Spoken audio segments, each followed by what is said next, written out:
E o episódio de hoje se chama Maranata. Vamos falar um pouquinho sobre isso dentro da nossa figura da ceia e da mesa do Senhor, que hoje nós também celebramos aqui. Então esse é o último momento da nossa série, a última palavra dentro do contexto de coisas que eu gostaria de compartilhar com vocês, nesse texto que nós usamos de Lucas, capítulo 22. Nós já estamos aqui bem claros de quantas figuras, de quantos ensinos, de quantas percepções nós tiramos apenas desse momento da ceia do Senhor, por tantas palavras que Ele diz, pelas reações dos discípulos, por todo o contexto que está acontecendo, pelas declarações muito importantes do Senhor Jesus nesse dia. O ápice dessas declarações é o que nós celebramos na ceia hoje. Eis que faço com vocês uma nova aliança. Isso é muito significativo. É um divisor de águas.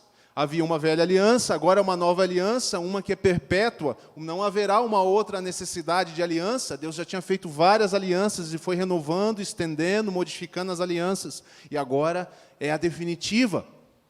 Porque agora em Cristo, lá na cruz, Ele vai proclamar, está consumado. O que essas coisas significam para nós? Tudo que nós falamos na série anterior, se não nós quem, nessa série, está embasado nessa verdade da nova aliança. Lembra? Nós só podemos ser boa terra, nós só podemos frutificar, estar na videira, ser pedras vivas, experimentar os frutos do Espírito em nossa vida, exercitar dons espirituais,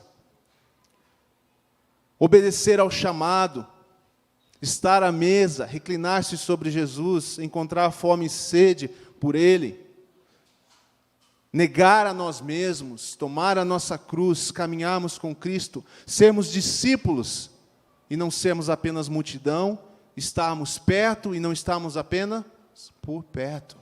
Só é possível por causa da nova aliança. Eu não sei o que essa imagem está fazendo ali, mas se alguém puder desligar para não distrair. Me sinto agora num déjà vu. Eu fiquei perdido agora. Não sei se eu vou conseguir terminar a mensagem. Travei aqui. Voltou para um outro ponto da minha vida, de repente. Umas 6 semanas atrás, pelo menos. Eu estou gostando da ideia do Natal para estar perto, então não quero voltar um mês e meio atrás, não. A ceia é um convite para nós nos reclinarmos, como João, figura tão conhecida de reclinar-se sobre o Senhor, né? Reclinar-se em seu peito, provavelmente ouvindo até as batidas do coração. Isso é perto, hein, gente?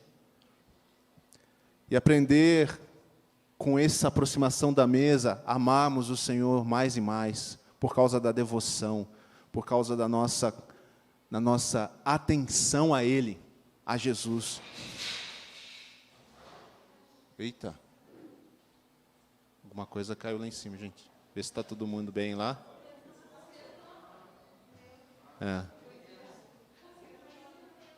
Calma lá.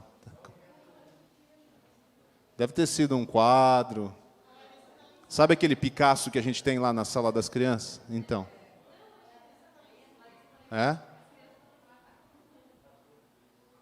Vamos ver. O médico está lá, então.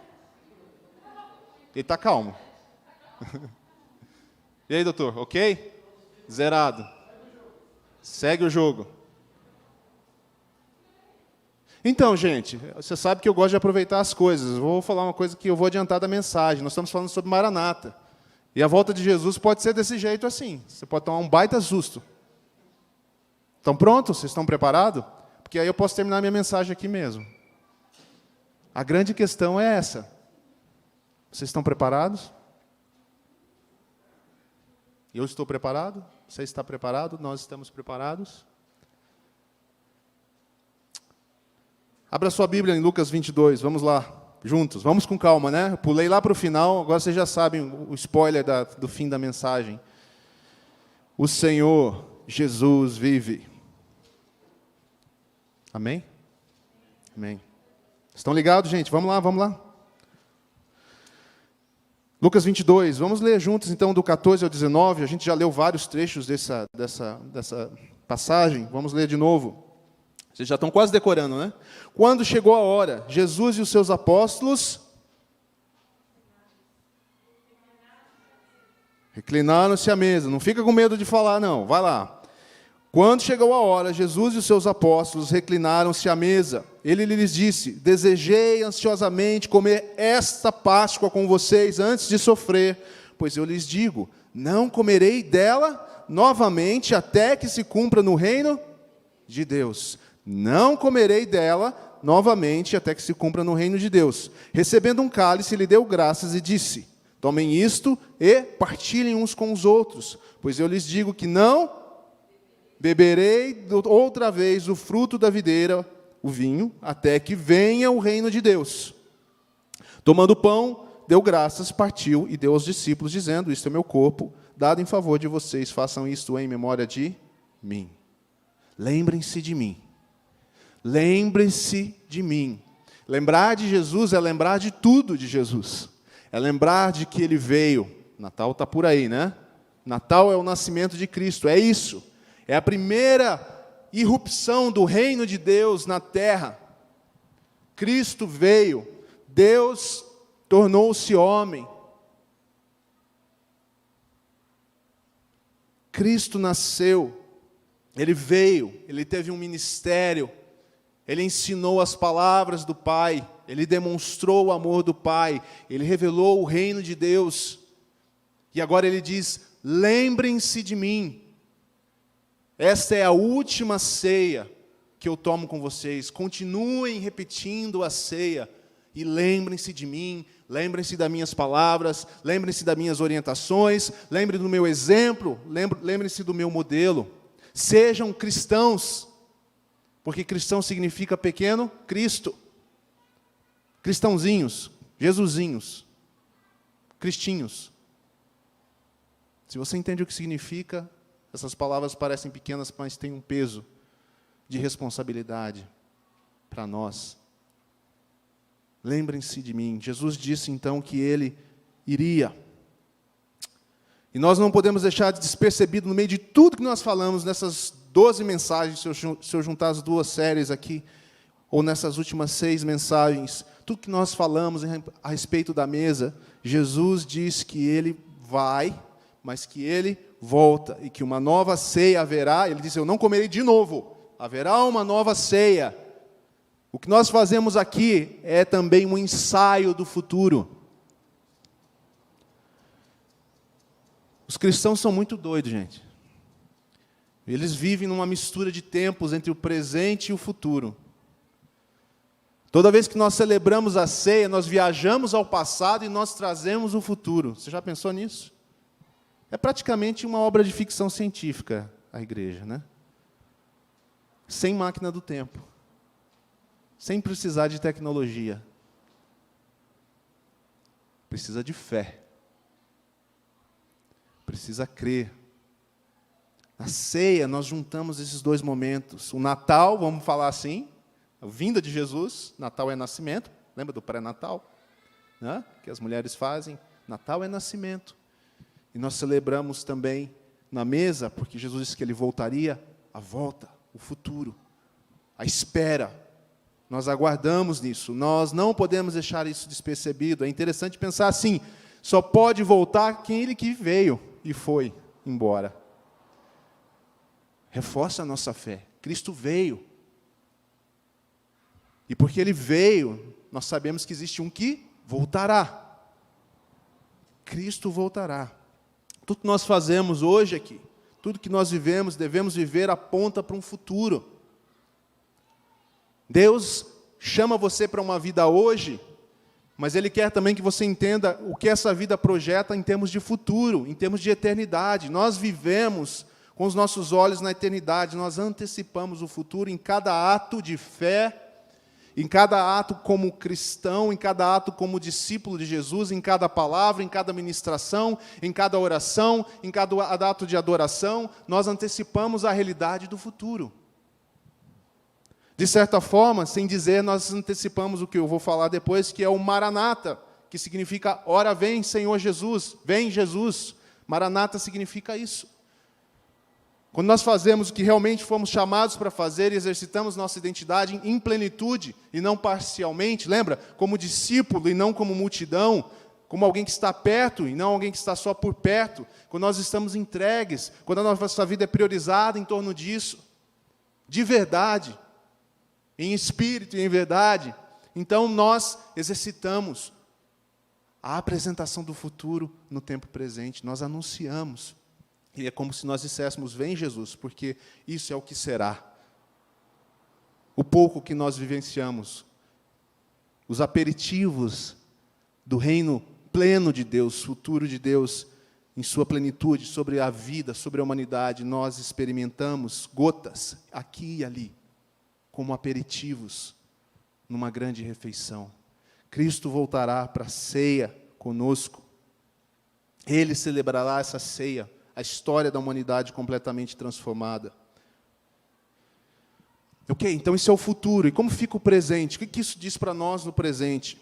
Enquanto nós aguardamos que Ele venha, e pode ser tipo aquele negócio que eu não sei o que caiu lá, mas poderia ser Jesus voltando. Não é meio estranho, é difícil para nós, às vezes, assimilar isso, é ou não é? Não sei se você tem a mesma dificuldade que eu. Parece que não vai ser, mas a Bíblia diz que pode ser. Nós não sabemos o dia da volta do Senhor. Tudo que nós podemos fazer é viver de forma digna do sacrifício dEle por nós e do chamado que Ele nos trouxe, e viver com esse anseio pela sua volta. Você já conheceu pessoas que têm anseio pela volta de Jesus de verdade? Eu já conheci algumas. E não são muitas. Um dos meus discipuladores era uma pessoa assim. Quando ele foi se encontrar com Jesus, ele estava feliz da vida. Anseia pela volta do Senhor. Existe um princípio que nós vivenciamos aqui na nossa comunidade, nós cremos assim nas igrejas Vineyard, que é chamado tecnicamente, de escatologia inaugurada. Já ouviram falar escatologia, dessa palavra? Escatologia é o estudo das últimas coisas nas Escrituras, dos últimos dias, do último dia.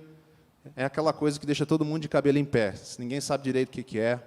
E temos dificuldade de compreender, existem diferentes perspectivas. Nós cremos na escatologia inaugurada. O que significa isso? De forma muito simples. Nós cremos que o reino de Deus chegou em Jesus. Mas nós sabemos pelas palavras do Senhor Jesus que Ele não chegou na sua plenitude. Porque Jesus usava palavras como, o reino já chegou, o reino está aqui, e Ele demonstrava o reino. Ao mesmo tempo, Jesus falava às vezes, o reino virá. O reino virá plenamente. Jesus nos apresentou uma atenção que, como eu disse antes, é a junção do tempo presente com o tempo futuro.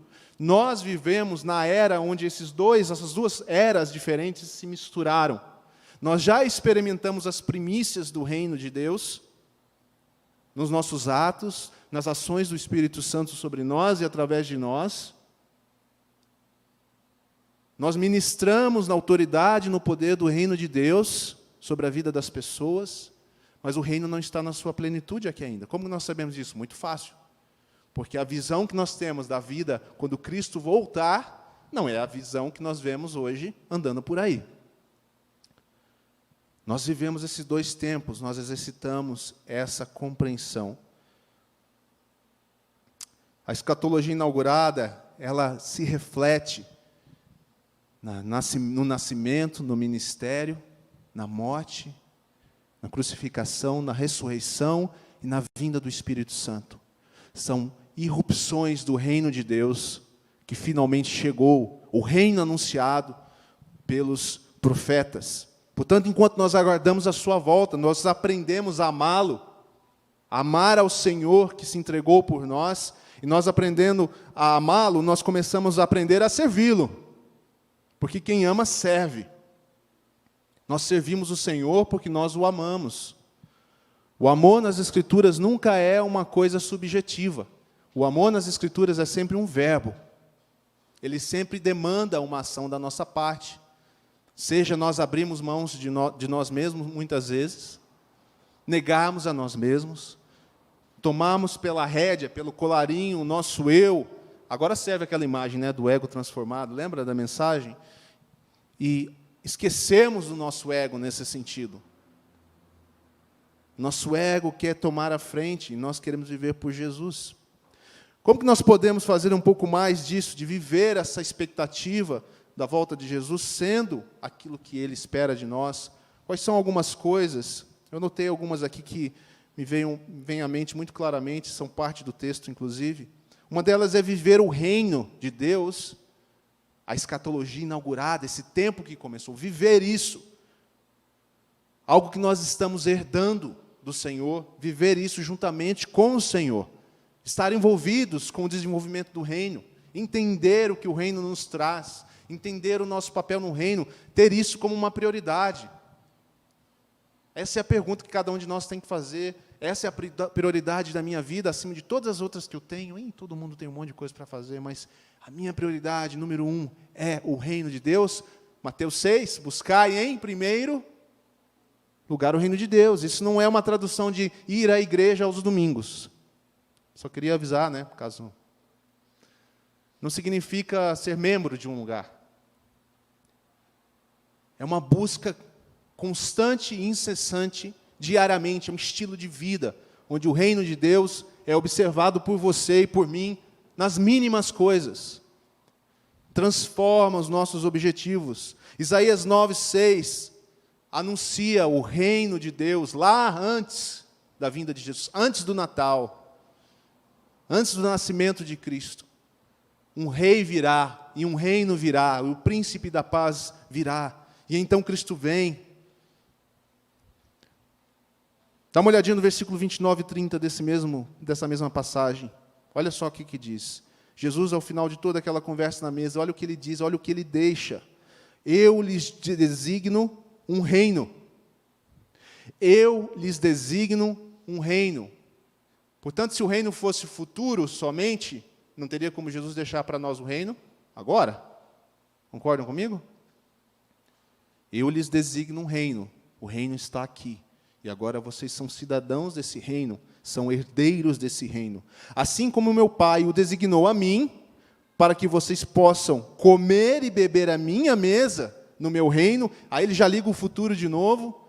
É isso que Jesus está deixando essa atenção. O reino começou e haverá uma grande concretização do reino na minha volta. A maior ceia, a maior celebração de todos. Na mesa do meu reino, sentar-se em trono, julgando as 12 tribos de Israel. Jesus deixa o reino para nós, o reino prometido pelos profetas, o reino inaugurado por Jesus no seu ministério, na sua vida, confirmado na sua ressurreição poderosa, confirmado na vinda do Espírito Santo sobre a igreja, sobre os discípulos. Esse reino precisa ser vivido hoje, como herança que você já tem, e realizar esse reino juntamente com o Senhor Jesus. Não só viver o reino que nós estamos herdando, nós precisamos viver esse reino confiando na fidelidade de Deus, enquanto nós esperamos que o Senhor volta. Porque o viver do reino é desafiador. O viver do reino exige tudo de nós. É a nossa vida inteira que Ele exige. Ele exige tudo de nós. Então, muitas vezes é importante que nós nos lembramos. Jesus, na ceia, na mesa, deixa uma esperança para nós. Não fiquem tristes, porque quando eu for, não é um tchau, é um até logo. Tem diferença, não? Interessante pensar nessas pequenas coisas, né? Ó, tchau. Boa sorte. O curso terminou. Pega seu diploma, toma o rumo da sua vida. Mas Jesus diz, não, estarei convosco, em outro texto, né? Até a consumação dos séculos, e eu vou voltar. Até logo. Até mais, irmãos. Até mais. É isso que ele diz. Assim como ele prometeu vir, ele veio. Nós precisamos crer agora, está na nossa vez, crer que ele voltará. Nós vivemos pela promessa de que ele voltará. Isso nos dá esperança na caminhada na nossa vida como discípulos, nos dias mais difíceis, nos dias mais desafiadores, seja de fora contra você, seja de você mesmo na sua fé. Esperança, não, eu creio, eu escolho crer. Senhor, aumenta a minha fé, porque eu sei que o Senhor veio e eu quero crer que o Senhor voltará e eu vou viver de acordo com o Senhor que volta. Eu não vou entrar aqui hoje, mas se você ler as parábolas de Jesus sobre essas questões, são bastante duras, inclusive. sobre a necessidade de nós estarmos ligados de que Ele volta. Ele é Senhor. Ele é o Rei dos Reis. Ele é o Cordeiro na cruz, mas agora Ele é o Leão de Judá. Você não vai se encontrar só com um cordeirinho, você vai se encontrar com o Cordeiro de Deus, que também é o Leão de Judá. Rei soberano, Rei das nações. Precisamos levar a sério essa perspectiva. 1 Pedro 1, versículo 3 e 5, fala de novo da esperança viva, e ali ele menciona todos os efeitos da nova aliança. É na nova aliança que Jesus proclamou aqui nesse momento, que a nossa esperança se baseia, que a nossa fidelidade a Deus, por causa da fidelidade dEle, se baseia. Nós somos fiéis ao Senhor, porque Ele é fiel a nós. O Senhor sempre é fiel, mesmo quando nós vacilamos, mas nós nos inspiramos nele. A fidelidade de Deus deve nos inspirar em nossa fidelidade durante o tempo que nós estamos aqui hoje, até a volta dele. Seja amanhã, seja daqui a um ano, seja em 2029. Foi a última vez que eu ouvi falar sobre um meteoro cair na Terra, então você já fica aí com a dica. Vai que é, né? Não quer dizer que ele vai voltar. Mas pode ser o fim do mundo. Então talvez ele volte antes. Vai ficar especulando, não vai chegar a lugar nenhum com isso. Prepare-se para que ele volte, para que na volta dele você esteja pronto. O que mais nós podemos fazer? Aqui tem uma figura muito bacana que eu quero deixar com vocês, quando a gente falar de Maranata, para vocês sonharem com o futuro. Nós vivemos nesse tempo, desde a escatologia inaugurada, desde a chegada do reino, que a gente fala o já e o ainda não. O reino já está aqui, ainda não em sua plenitude. Então nós temos toda uma expectativa de vivência no reino. Uma coisa que também está claro para você, eu sei, mas eu quero salientar para o futuro, é a figura de que nós somos o templo de Deus hoje. Então, enquanto nós esperamos a volta do Senhor, nós vivemos com essa convicção, com esse entendimento. Eu sou um templo do Espírito de Deus e Deus habita em mim, independentemente do que você está num determinado dia sentindo ou não. Levantou atravessado, fala, será que eu sou crente? Né? É a promessa dele que conta. É a palavra dele que conta. Não é como você se sente. Você precisa se apegar à verdade, independente do que você se sente. Do que você sente. Até que os seus sentimentos se moldem à verdade de Deus.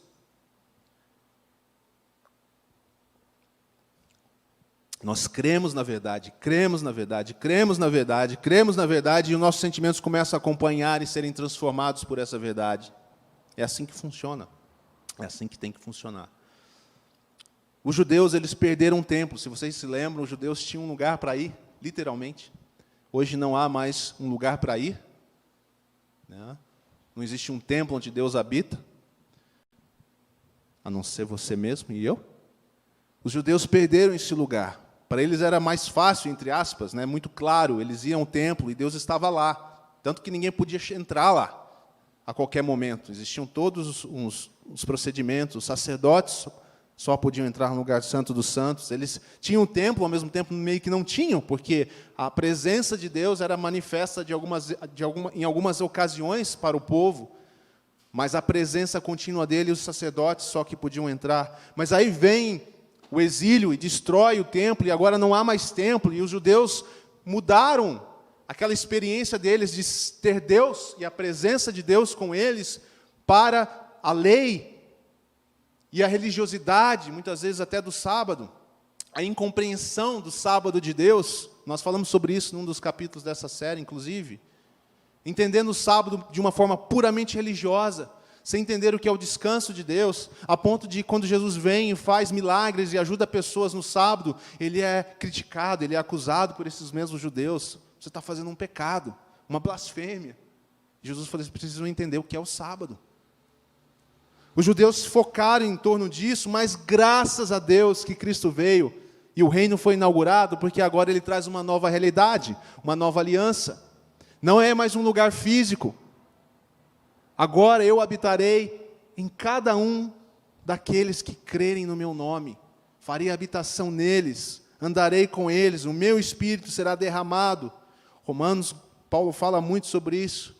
O amor de Deus derramado em nossos corações pelo Espírito Santo. O amor de Deus não é um sentimento que apenas vem sobre você, talvez você perceba ele assim quando você o conhece, mas o amor de Deus é para ser experimentado a partir dessa relação íntima com o Espírito Santo. Está em mim, e quando eu dou espaço para Ele tomar o lugar dele, o lugar de honra, na minha vida, eu posso experimentar da sua presença. A sua presença é amorosa, e a sua presença é pacificadora, a sua presença é curadora. Graças a Deus porque Cristo veio e nos faz hoje edifício de Deus, eu e você. Juntos, como igreja, somos o corpo de Deus. E o Espírito de Deus se manifesta também nesse corpo, que é esse edifício de Deus. A igreja como edifício de Deus, não o prédio, mas os discípulos e as discípulas de Jesus. Aqueles que creem se tornam também casa do Senhor, espiritual do Senhor. Mas aqui eu queria terminar essa figura lembrando a você uma outra verdade.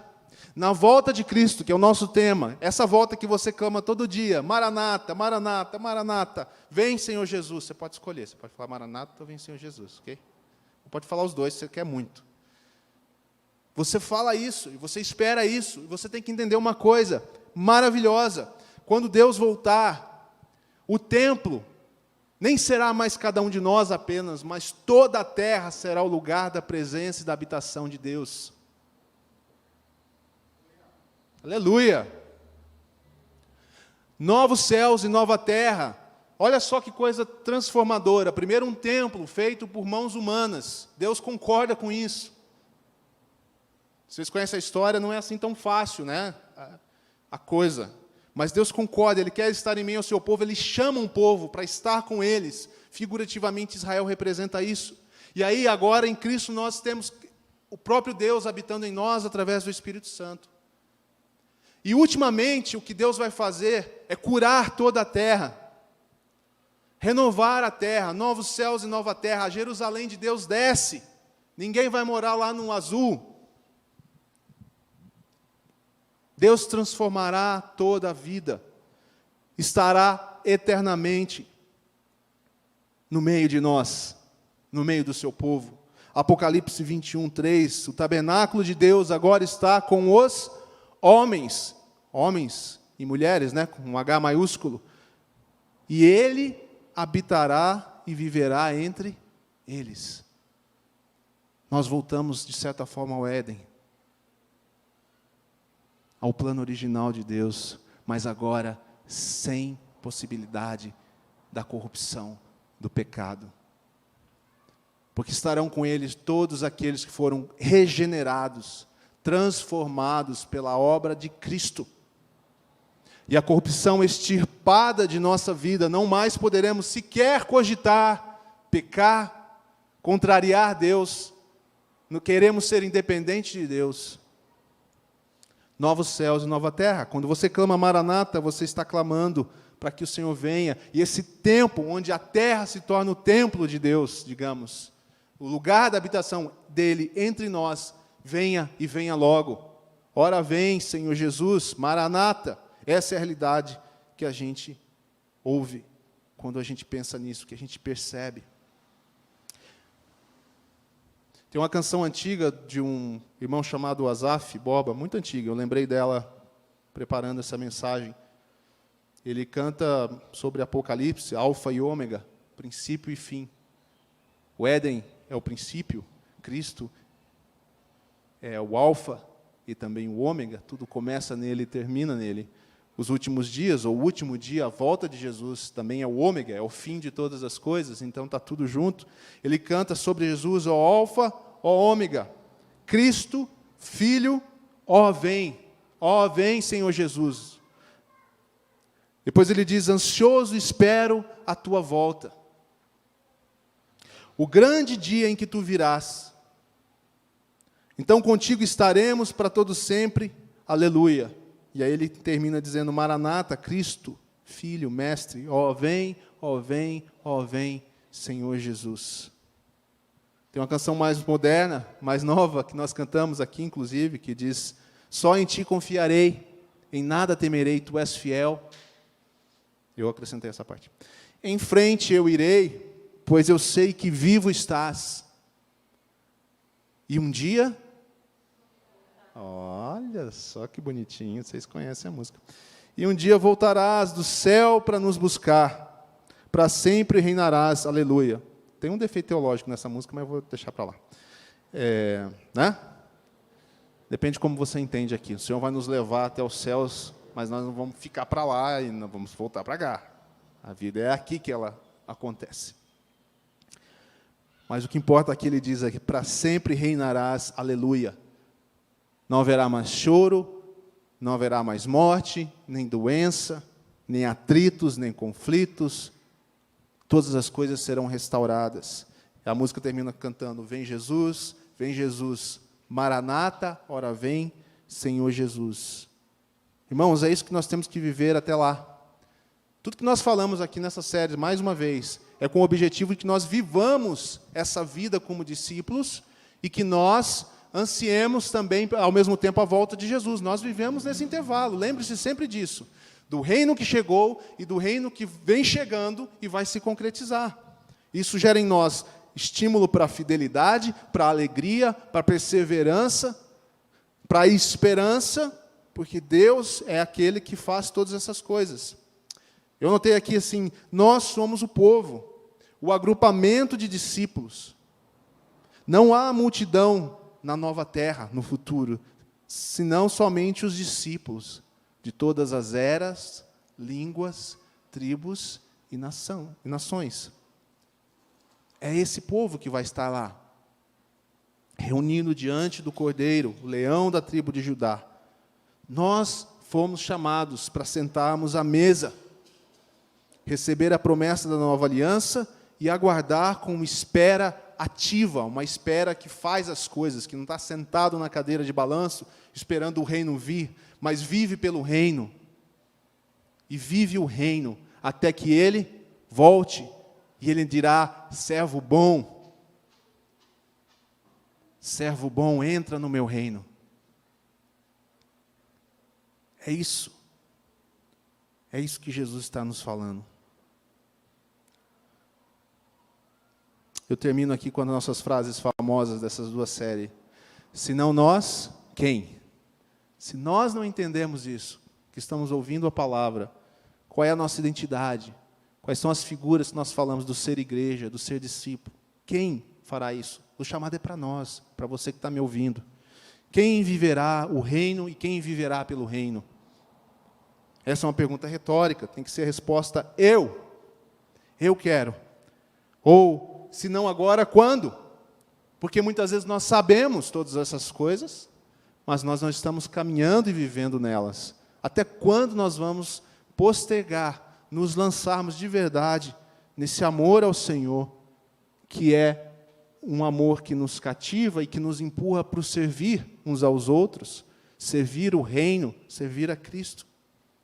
O convite de Jesus para nós é esse, irmãos. Hoje e sempre, sempre será, sempre foi. É para a gente estar mais perto dele.